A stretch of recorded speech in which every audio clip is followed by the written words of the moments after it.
Dès que l'on souhaite changer, le cerveau reptilien, qui est le cerveau le plus ancien, entre guillemets, dans l'évolution de l'espèce, ce cerveau reptilien... Ah, c'est un reptilien, lui, en fait. Tu vois, il s'est senti un peu visé quand elle a dit ça. Il était un peu gêné, un peu genre... L'on souhaite changer, le cerveau reptilien, qui est le cerveau le plus ancien, entre guillemets, dans l'évolution... Bah oui, voilà, et il retient, il a failli faire... Il avait vers ça. Bonjour ou bonsoir à toutes celles et ceux qui nous regardent en replay. Si vous voulez un jour rejoindre la team live, vous êtes les bienvenus tous les mardis, jeudis et dimanches soirs dès 21h. Bonne rediffusion. Alors, oui, on va parler de la résistance au changement. En fait, au quotidien, quand il y a des petits changements, eh ben, on n'aime pas. Voilà. Le cerveau, j'ai personnifié le cerveau. Le cerveau, il aime pas le changement. Non, j'ai eu pensé à faire ce thème quand j'ai vu récemment la mise à jour Discord où ils ont changé l'interface et que je vous voyais, il y a des gens qui aimaient pas sur Discord et qui disaient ah, elle est horrible la mise à jour, et ça m'a fait penser, putain, depuis tellement tout le temps, c'est ça, dès que... Nous savons même à l'époque quand Facebook se mettait à jour et quand ça changeait, les gens pétaient un plomb. Et ensuite, 2 jours après, tout le monde avait oublié comment c'était avant et s'était déjà habitué.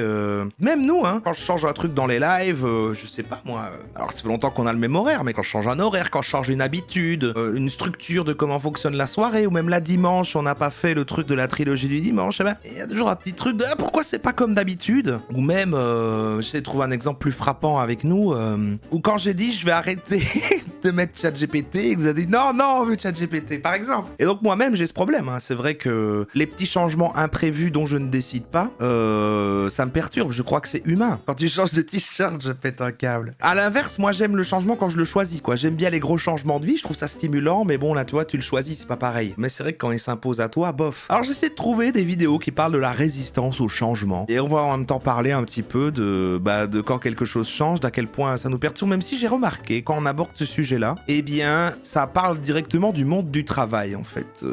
La notion de résistance au changement, elle a l'air très liée au monde du travail. Et c'est vrai, vous aurez peut-être des exemples, mais quand t'es au travail, ben, comme t'es dans une routine, que t'es un peu aliéné, t'as le E-word, et ben, quand on change un petit truc dans ta routine, eh ben, ça perturbe beaucoup de monde, et c'est pour ça, souvent, qu'on dit, voilà, compliqué de réorganiser les trucs de réorganisation au travail, ce genre de choses. Mais je suis content, on retourne sur la chaîne Luméris Réussir avec un supplément d'âme. Ça fait très longtemps hein, qu'on a regardé cette chaîne-là, mais oui, c'est ceux qui parlent un peu d'entrepreneuriat, mais qu'on dirait un peu une secte, et qui parlent de spiritualité en même temps. Donc je suis content de les revoir. Écoutons-les en fait. Bonjour, c'est Marie-Lise et Sébastien. Bonjour. Aujourd'hui, on voulait parler du cerveau et notamment partager avec vous ce qui constitue la première faille de notre cerveau. C'est un duo de coach pour dirigeants. Ils coachent des dirigeants. Quand je le décide, c'est top. Il y a des gens qui ont peur de ça quand même, hein, même quand tu le choisis. Il y a des gens qui n'aiment pas l'idée de, même s'ils n'aiment pas leur travail, de changer de travail, de, je ne sais pas moi, de changer de relation, de trucs. Enfin, il y a des gens qui sont très accros genre j'ai une situation initiale qui est là comme ça me terrorise que ça change. Mais je trouve que quand tu le vois venir et que tu décides, je trouve ça assez stimulant, moi, quand les choses changent. Mais par contre, le petit changement dans une journée, genre on avait prévu de faire ça, mais en fait non, finalement on fait plus ça et en fait c'est 1 heure plus tôt et ça c'est horrible hein. Alors ça c'est terrible hein. Ne faites pas ça. Mais parfois RRA elle comprend pas cet aspect là quand je dis ah mais non, on avait dit que d'abord on faisait ça et qu'on allait faire les courses tout à l'heure, et je dis mais on a le temps maintenant, on va aller les faire maintenant. Je dis c'était pas comme ça que la journée devait se passer. En plus du coup t'as dit que t'étais parti à un certain nombre de temps, moi je m'étais dit que j'avais du temps tout seul là, maintenant c'est la moitié du temps, donc moi j'ai commencé une activité, en fait j'ai pas le temps que j'avais prévu, tu chamboules tout, c'est terrible.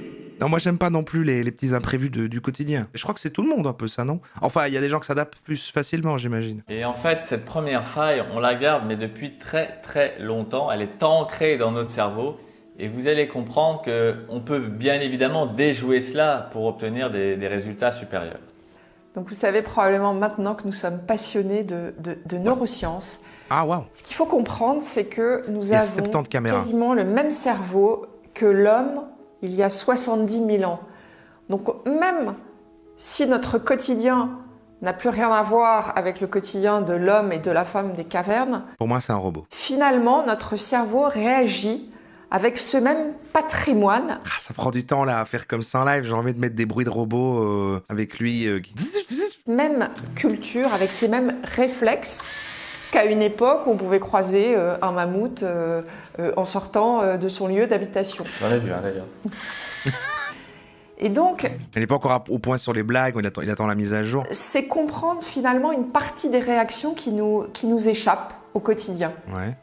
Cette faille-là, vous l'avez compris, c'est la survie. Qu'est-ce que ça veut dire la survie? Voilà, oui, la résistance au changement, la survie, comment est-ce qu'on survit? Pour nous protéger finalement d'une mort, hein, pour nous protéger oui. des autres, pour nous protéger Vous voulez de mourir, en fait. l'environnement, pour nous protéger de l'extérieur.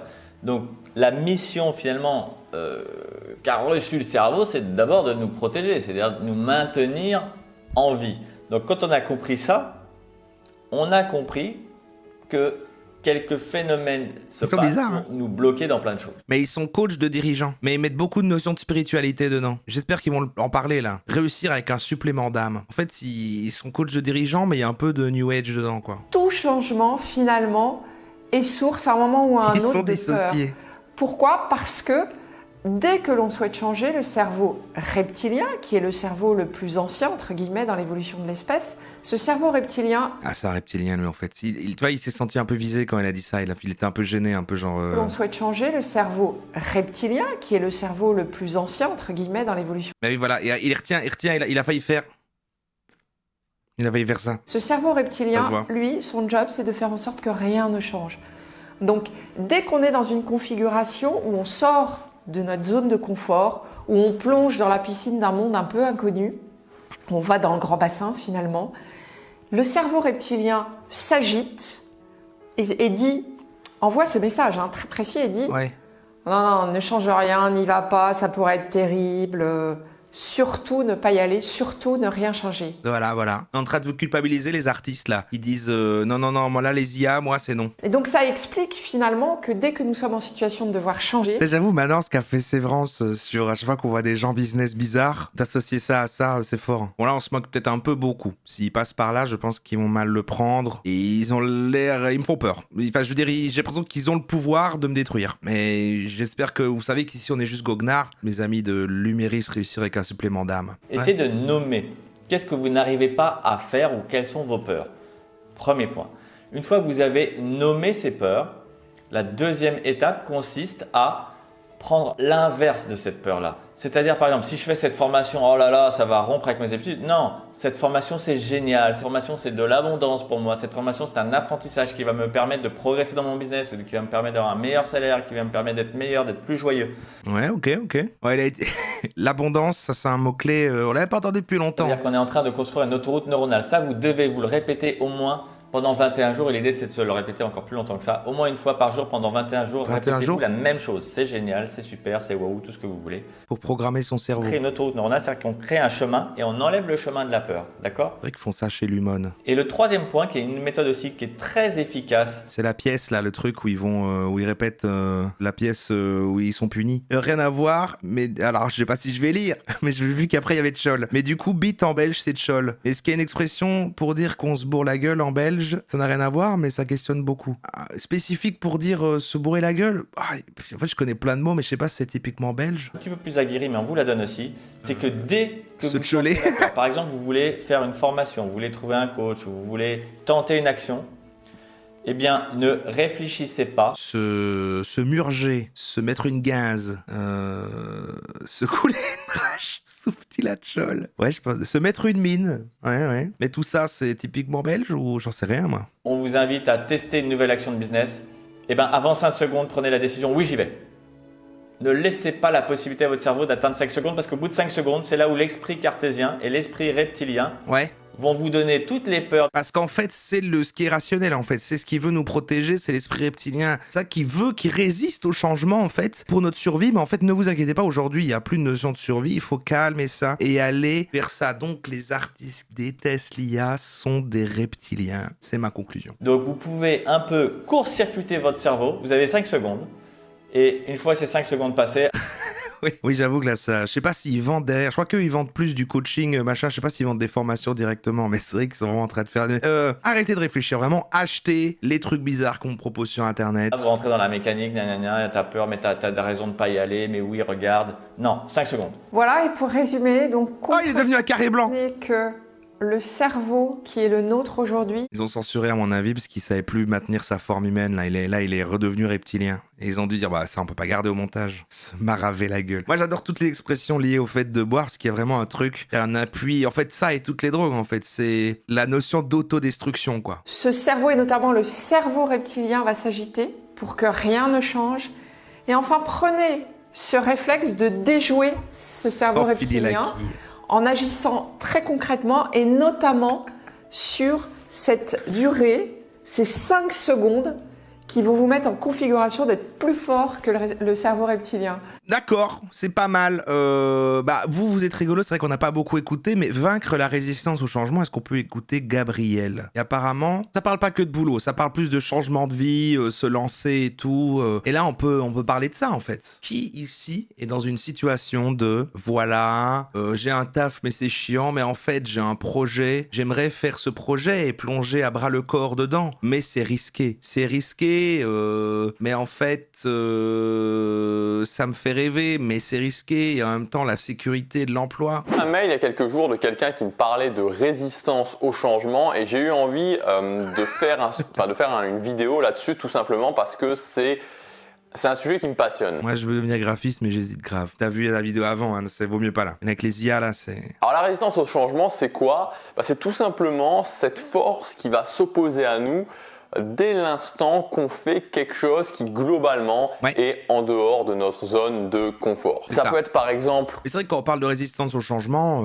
c'est ça. C'est quelque chose qui nous bouleverse notre zone de confort et qu'on ne choisirait pas. Mais je trouve que quand on le décide et que tu décides de mettre en place... Quand vous allez voyager, ça peut être par exemple le fait de faire une vidéo sur YouTube et de la mettre en ligne. Ça peut être le fait, je sais pas moi, d'écrire un livre et de le montrer. Ça peut être le fait de péter au milieu d'une foule. Son job et de prendre un nouveau job, ça peut être le fait d'arrêter ses études, ça peut être tout et n'importe quoi.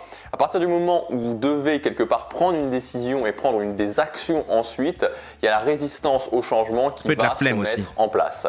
Et concrètement, ça se traduit par quoi? Ça se traduit par de la peur, par des blocages, par un sentiment d'insécurité, par du stress, des angoisses. Alors c'est assez différent chez chaque personne. C'est quoi cette photo de lui derrière sans la tchole? Non mais il y a quelqu'un, il y a effectivement un homme dénudé ici. J'ai l'impression que c'est... J'enlève ça pour voir. Je sais pas, mais en petit là, j'ai l'impression que c'est le mec dans Twilight. Le mec dans Twilight, le loup-garou. J'ai l'impression que c'est lui. Vous voyez peut-être pas, j'ai l'impression. Ça peut aussi se traduire de façon physiquement. Le on a mal au ventre, on sent une compression au niveau de la poitrine, la gorge serrée. Plutôt Team Jacob Et tout ce genre de choses. On se pose des questions du genre, est-ce que je vais vraiment y gagner en faisant ça? Est-ce que je risque pas de perdre plus? Est-ce que c'est la bonne décision? Est-ce que c'est la mauvaise décision? Est-ce que je devrais pas attendre? Est-ce que je risque pas trop? Est-ce que je prends pas trop de risques? Est-ce que j'en veux pas trop? Tout ce genre de questions, tout ça, c'est les manifestations de la résistance au changement. Et finalement, chez beaucoup de gens... Ok, je vous recentre un peu, je vous sens dissipé. Alors, c'est ça. Gros changement de vie. J'ai envie, mais j'ai peur. Non, j'adore la routine. Et il y a des gens, ils adorent la routine. Pas du tout en mode négatif.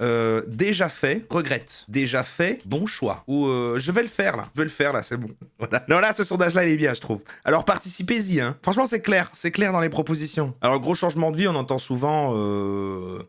oui, c'est souvent lié quand même à la carrière. Enfin, c'est vrai qu'on associe ça au travail parce qu'on se dit ce qui met en danger, c'est souvent le boulot, on n'est pas bien à son boulot parce que c'est ce qui nous prend le plus de temps, et du coup en même temps on n'y est pas bien, mais en même temps c'est ce qui amène de l'argent, et sans argent c'est dangereux, mais en même temps voilà, donc c'est souvent ça, hein, c'est souvent ça quand même en général. Ça peut être les relations aussi, c'est vrai qu'il y a ça, ouais. Mais bon, ça c'est un truc de bébé.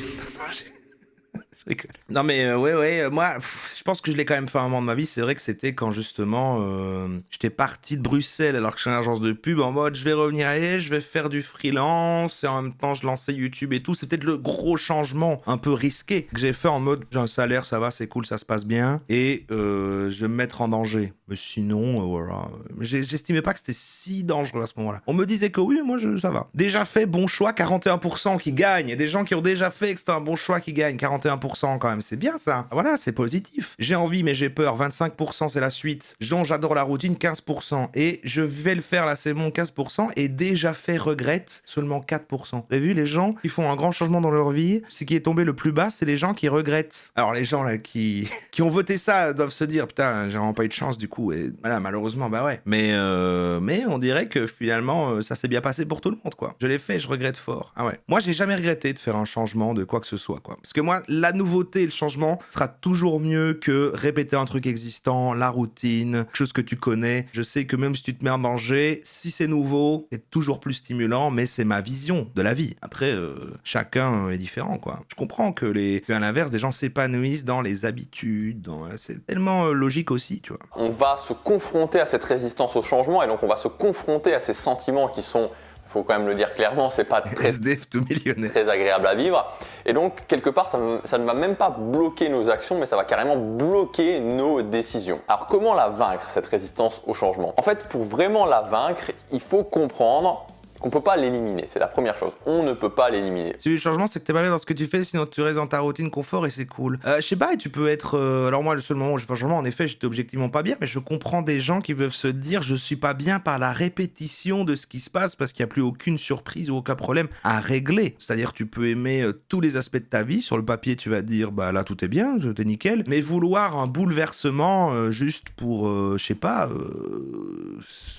ça occupe quoi. Je crois qu'il y a des gens qui sont comme ça. On ne peut pas éliminer la résistance au changement. Ça, c'est quelque chose qui... Changer d'air Il fryer, faut je regrette comprendre pas. que le but, c'est pas de l'éliminer, de la faire disparaître, parce que, en fait, elle est propre à votre zone de confort. Il ne se passe juste rien dans ta vie et tu as envie d'autre chose. C'est ça, tu vois. Ça peut être... en fait, la motivation, c'est juste l'ennui. En fait, même si tu restes longtemps dans le même truc, et moi, c'est vrai que j'aime bien les gros changements, mais après, dans le truc qui est remis en place, avoir une routine bien précise, tu vois, avoir mes petites habitudes, voilà. Et puis, tout bouleverser et que tout change. Mais par contre, que tout change tout le temps, ça, c'est horrible, je trouve. Tu vois, c'est dur. Je sais pas, des gens qui, par exemple, sont digital nomades, voyagent tout le temps, ou des gens en tournée, tu vois, comme ça. Ça me perturberait. J'ai quand même besoin beaucoup de repères, d'attaches, de petits trucs et tout. Mais même si là, j'adore tout dans ma vie actuellement, tout est super, voilà, à la maison, le travail, tout machin. Et qu'en fait, j'aurais peut-être ça pour toujours, je n'en sais rien. Mais j'aime bien me dire, ouais, mais en fait, à un moment, tout sera peut-être complètement différent. Et ça fait aussi le sel, la surprise de la vie, tu vois. Parce que si tu te dis, ce que j'ai tout là maintenant, pareil, il n'y aura pas de changement, est-ce qu'il n'y a pas un côté, oui, mais alors du coup, plus de surprise. Je suis en déplacement professionnel en permanence, à court terme, c'est sympa, mais qu'est-ce que c'est cool d'avoir ses habitudes chez soi. Alors là, je discutais de ça avec Clément Viktorovitch après son spectacle, où il disait, ce qu'il racontait, je disais, moi, j'arriverais pas à avoir ce truc-là, moi, je serais trop perturbé, toi, qu'il avait du coup un setup de stream mobile, qu'il était en tournée, puis qu'il pouvait quand même streamer la journée ou le matin, mais le soir, il faisait une date, et après, il doit changer de ville et tout, et j'étais, juste ce qu'il raconte, ça me stresse. Moi, j'ai quand même besoin de petites protéines, de petits repères, quoi, tu vois, genre le bouger tout le temps, je crois que ça pourrait m'angoisser. On n'écoute pas le gars. Mais sujet intéressant, non? C'est la stream, il a dit qu'il arrêtait car c'était trop fatigant. Ah merde. C'est moi qui lui ai dit, je dis bon arrête. Enfin, ouais, t'as raison. Non mais je crois qu'il a dit là c'est fatigant. Non, il fait une mini pause peut-être parce que du coup là il y a peut-être trop de dates en même temps. Voilà, moi j'étais quelqu'un qui était vraiment prisonnier de cette résistance au changement. Pendant longtemps dans ma vie j'ai stagné, je n'ai pas avancé parce que... tu voulais t'asseoir 2 secondes mais tu t'es assis 20 ans. C'est bref de j'adore l'amour. Justement je ne voulais pas l'affronter, c'est-à-dire que je reculais à chaque fois et la bonne mentalité, le bon état d'esprit à avoir, ça va être de la pousser petit à petit. Pas de faire des choses énormes, mais de petit à petit pousser cette résistance au changement pour qu'elle ne vous empêche plus d'avancer. Donc la première étape, c'est de comprendre que c'est normal, c'est tout à fait humain, tout le monde a de la résistance au changement. Il déteste que Jordi le rappelle. Arrêtez, elle est horrible cette rumeur. Prendre des décisions qui sont en dehors de sa zone de confort, cette résistance au changement va se manifester. Alors il y a un tout petit nombre de gens qui la gèrent, tout simplement parce qu'ils s'y confrontent volontairement. Ouais. En général, ces gens-là, c'est les gens qui ont beaucoup de succès. Est-ce qu'il a bien fait de faire ça? Il y a 8 ans. Il y a 8 ans cette vidéo, putain. Il y a 8 ans. On va pouvoir voir s'il a bien fait de changer. Il faisait toujours des vidéos jusqu'il y a 1 an. Comment fonctionne un processus social? Meilleur moyen de démontrer la haute valeur sociale. Parce que l'intelligence démontre la haute valeur sociale. Ouais, 500 vues après 8 ans, je sais pas s'il vit de ça, quoi. En 2014, j'ai pris l'engagement de créer une vie à la hauteur de mes ambitions. Je plie une vidéo tous les jours à 5h30 du matin. Oh, waouh. Ah ouais. Donc ça fait 11 ans, quoi. 11 ans et il publie une vidéo à 5h30 du matin et... force, hein. En vrai, il y a 10 ans. Sa première vidéo, c'est « Je n'arrive pas à prendre du muscle ». Combien de temps pour prendre du muscle? Bon courage. Ah, vous voulez pas écouter un vieux nous parler de la résistance au changement? Alors là, moi, c'est ce genre de thème-là, c'est plutôt des thèmes où, en fait, c'est bien, on a une discussion, nous, et chacun a son petit avis, on discute, mais finalement, les intervenants, on les écoute pas vraiment. Mais ils existent, ces thèmes-là, voilà. Ils parlent derrière, vite fait. Le monde du travail, comme celui de la santé ou du travail social, s'est interrogé à un Aidez-moi. Et il met un message à parler. Libérez-moi, s'il vous plaît. Je suis retenu contre mon gré à faire des vidéos. phénomène qui est couramment appelé la résistance au changement.